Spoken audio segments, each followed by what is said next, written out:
প্রথম প্রশ্ন হলো কোরবানি কি, কখন কিভাবে কোরবানি শুরু হয়েছিল, কোরবানি কি জরুরি কোনো বিধান নাকি ঐচ্ছিক, অর্থাৎ কোরবানি কি সবার জন্য করা জরুরি নাকি কোরবানি সুন্নাত, কোন পশু দিয়ে কোরবানি করা যাবে, পশুর বয়স কত হতে হবে, কত বছর বয়স হলে আপনি সেই পশু দিয়ে কি করতে পারবেন, কোরবানি দিতে পারবেন। এর উত্তর হলো ত্রুটিযুক্ত পশু দিয়ে কোরবানি দিলে কি কোরবানি হবে, সমস্যা আছে, রোগবালাই আছে, ওটা এমনি জবাই করে খাইতে পারবেন, কিন্তু কোরবানি দিলে কোরবানি হবে কিনা, কেনার পর যদি ত্রুটি দেখা যায় তাহলে কি করবে, কোরবানির দিন হাঁস মুরগি জবাই করা জায়েজ আছে কিনা, কোরবানির পশু কেনার পরে এবং জবাই করার পরে পশুর সঙ্গে সেলফি তুলে এটা ফেসবুকে দেওয়া যাবে কিনা, ভাগে কোরবানি দেওয়া যাবে কিনা, পরিবারের সব সদস্য বা একাধিক সদস্য যদি সামর্থ্যবান হয় তাহলে সবাই দিবে নাকি গোটা পরিবারের পক্ষ থেকে একজন দিলেই চলবে, 7 ভাগের নিচে হলে কোনো সমস্যা আছে কিনা গরুতে, অমুকের নামে কোরবানি দেওয়া, তমুকের নামে কোরবানি দেওয়া, 7 নামে, 3 নামে, 5 নামে, এরকম একটা কথা সমাজে প্রচলিত আছে। এই কথাটা বলাটা সঠিক কি,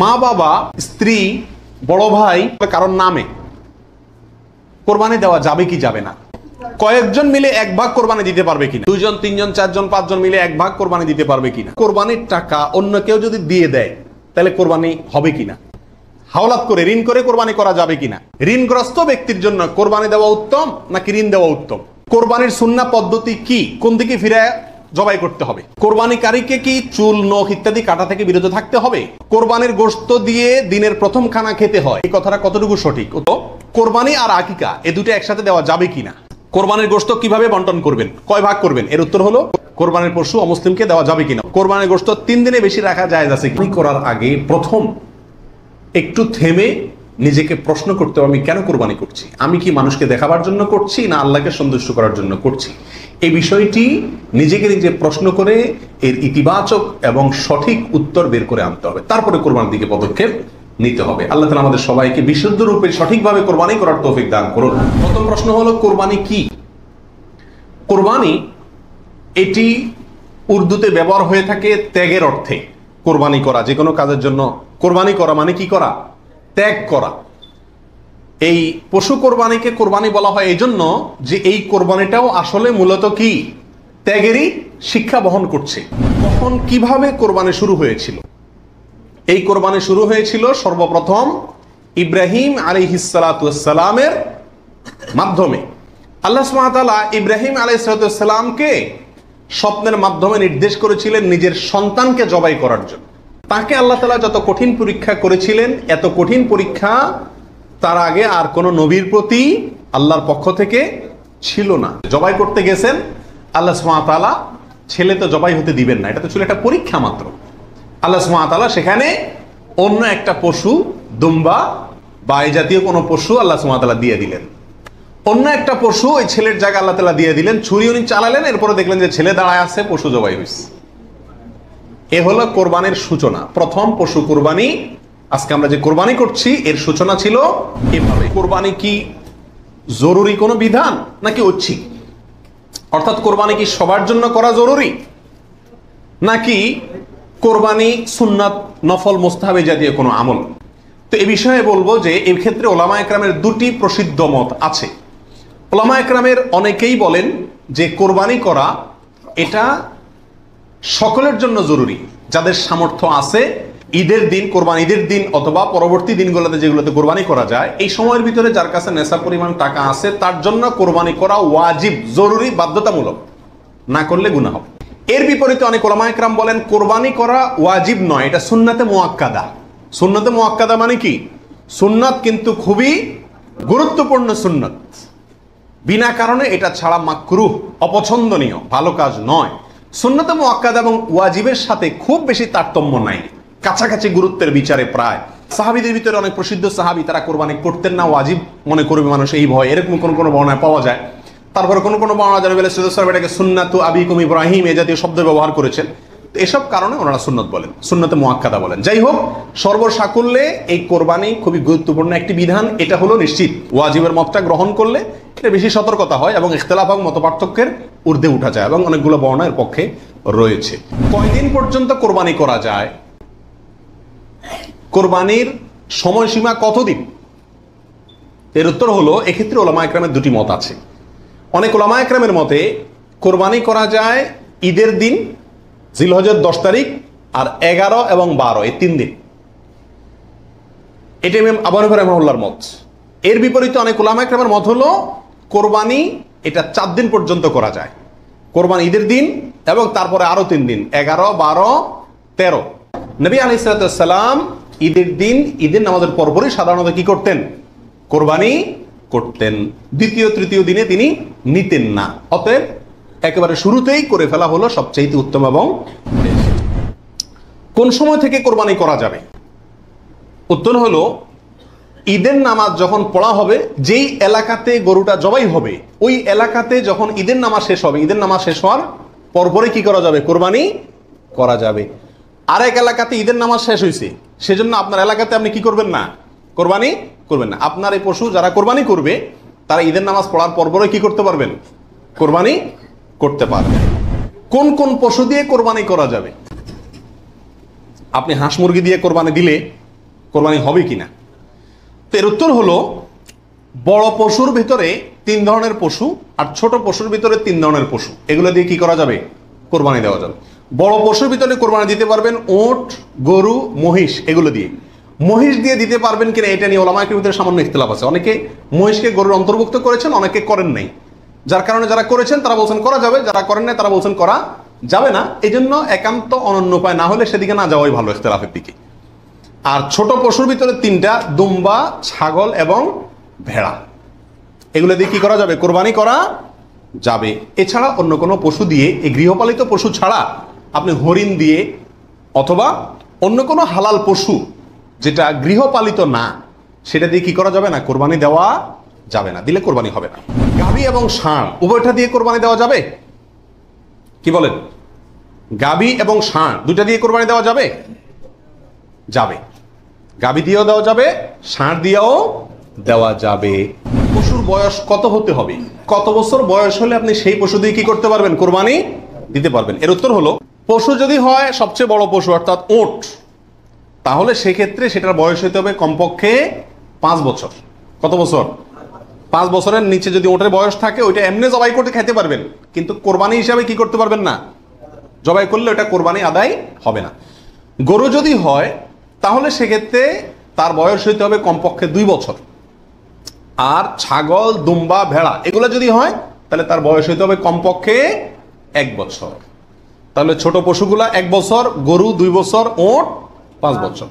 ছোট পশুর মধ্যে আবার দুম্বা, ভেড়া এগুলো যদি 6 মাসের বয়স, 7 মাস, 8 মাসের বয়সেরটা দেখতে 1 বছরটার মতো বড় দেখা যায় তাহলে চলবে, কিন্তু ছাগলের ক্ষেত্রে পরিপূর্ণ কি হইতে হবে? 1 বছর হওয়া লাগবে।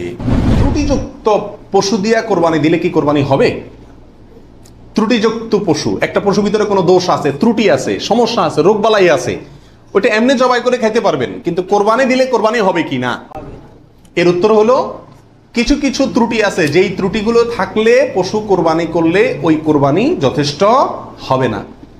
আর কিছু কিছু ত্রুটি আছে যেগুলো থাকলেও কি দেওয়া যাবে? ওই ত্রুটি সহকারে কোরবানি দিলে কোরবানি হয়ে যাবে। কোন ত্রুটিতে আপনার কোরবানি দিলে কোরবানি হবে না? একটা হলো ল্যাংড়া হওয়া, এমন ল্যাংড়া যে ল্যাংড়ার কারণে সে পশুর পালের সাথে চললে পিছায় যায়, তাদের সাথে তাল মিলায় ধরে রাখতে পারে না, অথবা জবাই করার জায়গা পর্যন্ত হেঁটে যাওয়ার ক্ষমতা নেই, তাকে ঠেলা নিয়ে যেতে হয়, ছেঁচড়ায় নিয়ে যেতে হয়, শক্তি নেই পায়ে, 1 পা হোক 2 পা হোক, এরকম ল্যাংড়া খোঁড়া যদি হয় তাহলে ওইটা দিয়ে কোরবানি দিলে কি হবে না? যথেষ্ট হবে না, হাদিসে সুস্পষ্টভাবে নিষেধ করা আছে। আরেকটা হলো যে এই পরিমাণ রুগ্ন, অসুস্থ, রোগা, যে রোগার কারণে সে চলাফেরা করতে পারে না, বা ওই যে হাঁটার শক্তি নেই, প্রচন্ড রোগা, দুর্বল, সেটা দিয়ে কোরবানি দিলেও কি হবে না? কোরবানি হবে না। আরেকটা হলো যে অন্ধ, এমন অন্ধ হয় চোখ কানা অথবা চোখ অন্ধ অথবা চোখে এমন সমস্যা আছে যে সমস্যার কারণে সে দেখে না, স্বাভাবিকভাবে ঘাস টাস রাখলেও সে বুঝে না কোনটা কি, অথবা ওই জায়গা পর্যন্ত দেখে একা একা যেতে পারে না, উষ্ঠা খায়, তার মানে চোখে বড় সমস্যা আছে, এরকম থাকলে এটা দিয়ে কি হবে না? কোরবানি হবে না। একটা শিং অথবা 2টা শিং গোড়া থেকে উঠে গেছে, একেবারে গোড়া সহ উঠে গেছে, এরকম যদি হয় ওইটা দিয়ে কোরবানি দিলেও কোরবানি হবে না। তবে যদি সামান্য হয়, সামান্য কান কাটা, সামান্য শিং ভাঙা, সামান্য একটু পায়ে সমস্যা, সামান্য একটু অসুখ বিসুখ আছে, এরকম যদি হয় সেগুলো দিয়ে কোরবানি দিলে কি হবে? কোরবানি হয়ে যাবে। অর্থাৎ ত্রুটি যদি ছোট হয় সমস্যা নাই, বড় ত্রুটি যদি হয় তার কারণে কি হবে না, ওই পশুটি কোরবানি দিলে কোরবানি যথেষ্ট হবে না। কেনার পর যদি ত্রুটি দেখা যায় তাহলে কি করবে? আপনি ভালো পশু কিনে নিয়ে আসলেন, কোরবানি করবেন, রেখে দিচ্ছেন, খাওয়াচ্ছেন, হঠাৎ করে দেখা গেল চোখের সমস্যা, যে কোনো কারণে পা ভেঙে গেছে, বড় ধরনের সমস্যা হয়েছে, তখন কি করবেন? উত্তর হলো, যদি আপনি গরিব মানুষ হন তাহলে সেক্ষেত্রে যেটা আছে ওইটাই জবাই করবেন। আর যদি আপনার সামর্থ্য থাকে তাহলে সেক্ষেত্রে আপনার ওইটার বদলে আরেকটা পশু কিনে সেটাকে কি করবেন?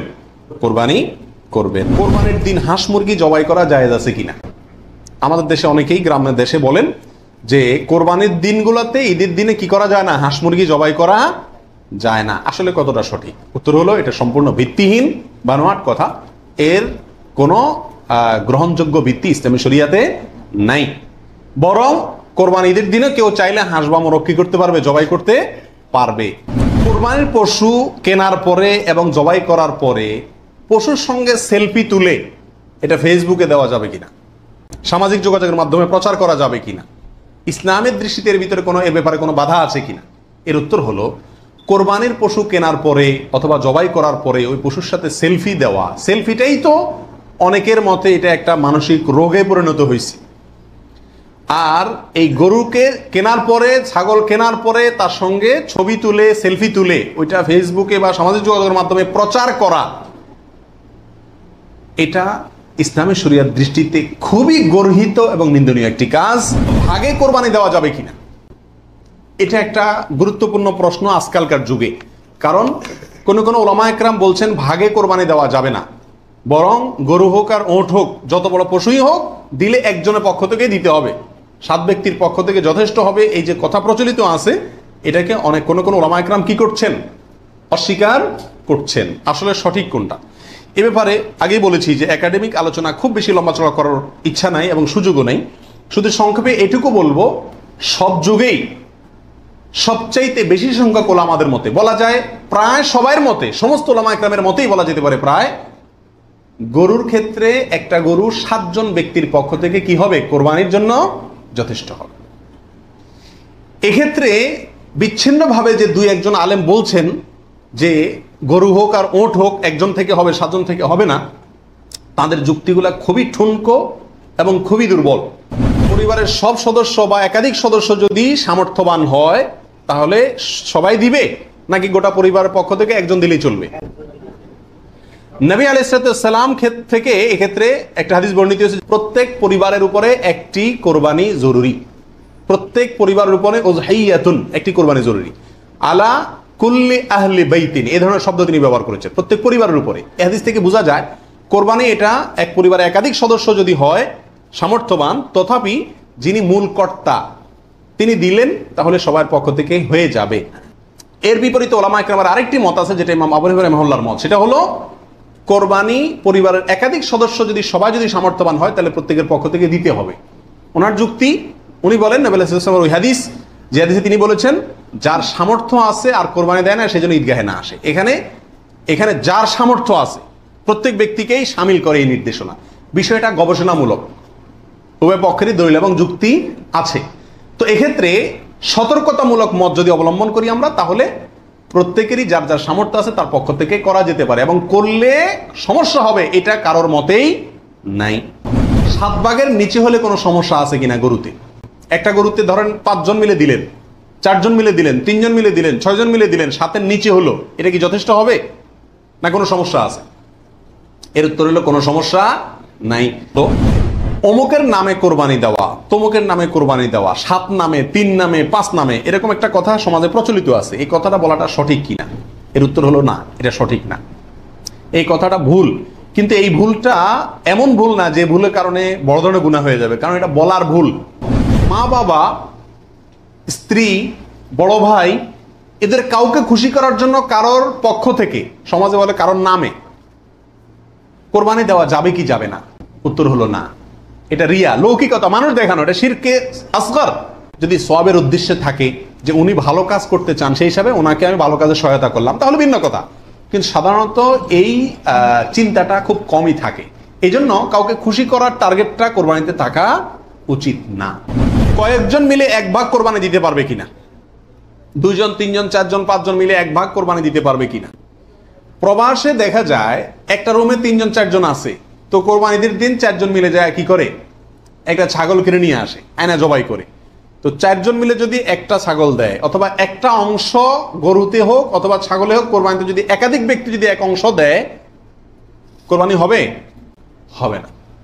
একটা অংশ একজন দিবে, সেখানে কয়েকজন যদি সেখানে অর্থায়ন করে, কয়েকজন ভাগ বসায়, আর এক অংশ কয়েকজন মিলে দেয়, তাহলে কি হবে না? কোরবানি হবে না, ওটা গোশত খাওয়া হবে।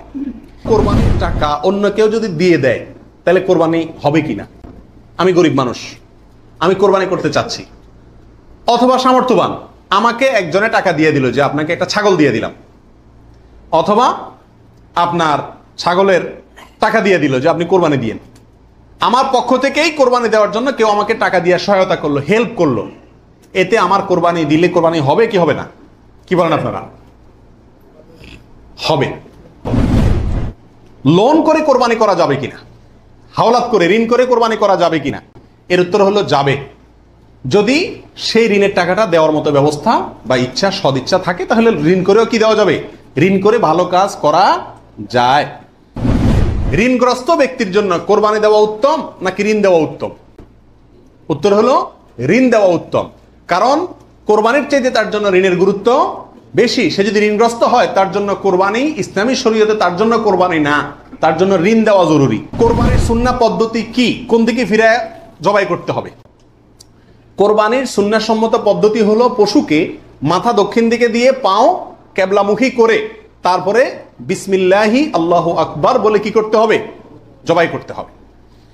জবাই করার ক্ষেত্রে সাধারণত পশুর কানকে গলার দিকে টেনে ধরলে যে জায়গায় এসে কান থামে, ওই জায়গা বরাবর যদি ছুরি চালানো হয়, তাহলে খুব দ্রুত পশুর জবাই হয়ে যায়, কষ্ট কম হয়, হাঁটি টাটির উপরে যায় না সাধারণত। বাকি এই জায়গাটা ধরে যেখানে হাড্ডি নেয় সেখানে ছুরি চালানো এবং পশ্চিম দিকে ফিরিয়ে দক্ষিণমুখী করে করা। যদি কেউ অন্য কোনো দিকে ফিরে করে ফেলে, তাহলেও তার কোরবানি হয়ে যাবে, কিন্তু এটা সুন্নাহর খেলাফ হলো। কোরবানিকারীকে কি চুল, নখ ইত্যাদি কাটা থেকে বিরত থাকতে হবে? উত্তর হলো হ্যাঁ। নবী রাসূলুল্লাহ সাল্লাল্লাহু আলাইহি ওয়াসাল্লাম বলেছেন, মান আরাদা আন ইউদাহিয়া, যে ব্যক্তি কোরবানি করার ইচ্ছা রাখে, পোষণ করে, ফালা ইয়াখুজ মিন শা'রিহি ওয়া আযফারিহি শাইআ, সেজন্য তার নখ, চুল ইত্যাদি কোনো কিছুতে হাত না দেয়। কোরবানির ঈদের 10 দিন আগে, চাঁদ যেদিন উঠবে ওই দিন থেকে নিয়ে ঈদের দিন পর্যন্ত এগুলো করা যাবে না। কি করা যাবে না? চুল, নখ ইত্যাদি কাটা যাবে না, কাটবে না কোরবানিকারী ব্যক্তি। কোরবানি দেওয়ার পরে চুল, নখ ইত্যাদি কাটবে। কোরবানির গোশত দিয়ে দিনের প্রথম খানা খেতে হয়, এই কথাটা কতটুকু সঠিক? উত্তর হলো পুরাই সঠিক। রাসূল আকরাম সাল্লাল্লাহু আলাইহি সাল্লাম থেকে বর্ণিত হয়েছে যে তিনি ঈদুল আজহাতে, ঈদুল ফিতরের ব্যতিক্রম করতেন। ঈদুল ফিতরে কিছু একটা মিষ্টি খেয়ে, খেজুর টেজুর খেয়ে তারপর ঈদগাহে যেতেন, আর ঈদুল আজহাতে সারাদিন কিছু খেতেন না, কোরবানির পশুর গোশত দিয়ে প্রথম খানা খেতেন দিনের। তো কোরবানি আর আকিকা এই দুটো একসাথে দেওয়া যাবে কিনা, এটা কমন প্রশ্ন আমাদের সমাজে। এর উত্তর হলো অনেক উলামায়ে কেরামের মতে দেওয়া যাবে। ফতোয়া শামী ইত্যাদিতে তাই লেখা আছে যে দেওয়া যাবে কোরবান আর আকিকা একসাথে একই গরুর মধ্যে। আর অনেক উলামায়ে কেরামের মধ্যে দেওয়া যাবে না। দেওয়া যাবে না এর ভিতরে আপনার পাকিস্তানের খুব নামকরা মুফতি ছিলেন মুফতি রশিদ আহমদ রাহিমাহুল্লাহ, আসনানুল ফতোয়ার লেখক। তিনি হানাফি মাযহাবের বড় উলামায়ে কেরামের মধ্যে থেকে তিনি কঠোরভাবে এর বিরুদ্ধে করেছেন এবং বলেছেন কোন অবস্থাতেই কোরবানি আর আকিকা একসাথে মিক্স করা যায় না, উচিত না। কারণ কোরবানি একটা ইবাদত, আকিকা আরেকটি ইবাদত। আর তাছাড়া গরু এক অংশে একাধিক ব্যক্তি দিতে পারবে, এটা কোরবানির ক্ষেত্রে নবী সাল্লাল্লাহু আলাইহি ওয়াসাল্লাম বলছেন, আকিকার ক্ষেত্রে বলেন নাই। সেই জন্য কোরবানি এবং আকিকা পৃথক হওয়া উচিত। একই দিনে হতে পারে, কিন্তু গরুর অংশে কোরবানির না, এই আকিকার কারণ নামের অংশ থাকা উচিত না। এই মতটা বেশি শক্তিশালী এবং বেশি সতর্কতামূলক। কোরবানির গোশত কিভাবে বন্টন করবেন, কয় ভাগ করবেন? এর উত্তর হলো কোরবানির পশু 3 ভাগে বন্টন করা উলামায়ে কেরাম মুস্তাহাব বলেছেন, কিন্তু কোন হাদিসে এর ক্ষেত্রে আলাদা করে এভাবে নির্দেশ করা হয় যে 3 ভাগে করতে হবে। আল্লাহ কোরআনে বলছেন যে ফাকুলু মিনহু, তোমরা কোরবানির পশু থেকে নিজেরা খাও, ওয়া আতইমু আল কানিআ ওয়াল মুতাররা, ধনী গরিব সবাইকে দাও। তাহলে ধনী গরিব 2 ভাগকে দাও, আবার নিজে খাও, 3টাই হয়ে গেল এখানে।